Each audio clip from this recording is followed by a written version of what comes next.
biggest challenge was finding someone who would be open and willing to talk intimately about being transgender.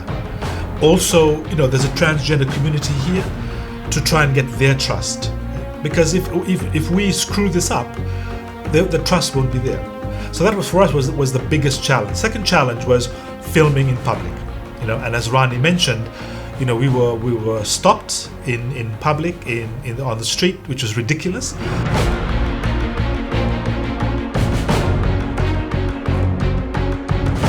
Because it was on camera, like I said, I felt very hesitant about doing it. I felt shy, and then it kept coming into my mind that this is for it's for good use. It's for the betterment of the transgender movement. Even though we've had a few hiccups with our shoots, like due to the weather and timing, but everything went on very well, and I really had a good time making the documentary. But if we look back, individuals who are of this gender have been amongst us forever. They've been part of our communities, they've been part of our families, they're in our families, they're our relatives. So I think the documentary is important for that kind of education, that whilst we're using the phrase transgender now, we're talking about our own people who've been with us all the time. The other thing that I think about is visibility. The documentary is very important to give this community important visibility. And I say that because when we promote the understanding that I just talked about, it's equally important that they have the visibility, because we need to understand and appreciate that they're part of the community. They're not going anywhere. If anything, we need to see how we can adjust ourselves to accommodate them.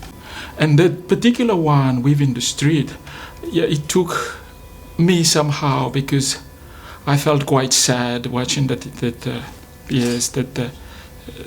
Rani is his name.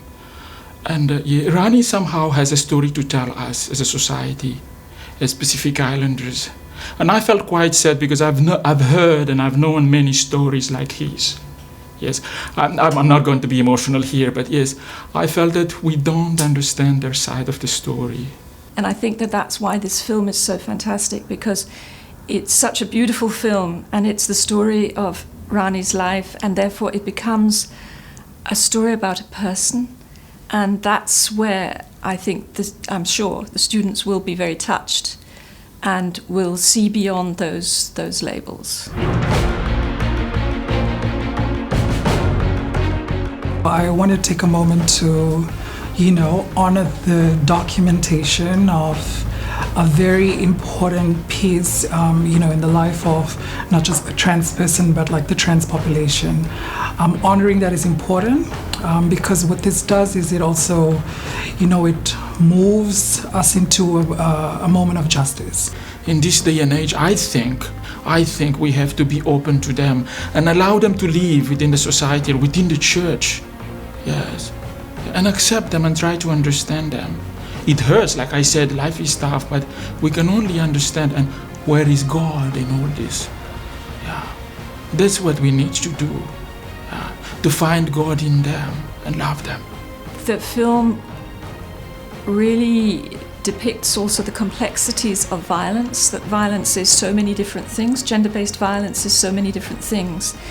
And in the past almost 8 years since I started teaching this course, our understandings of gender-based violence have really changed and really developed to encompass a lot more dimensions of that.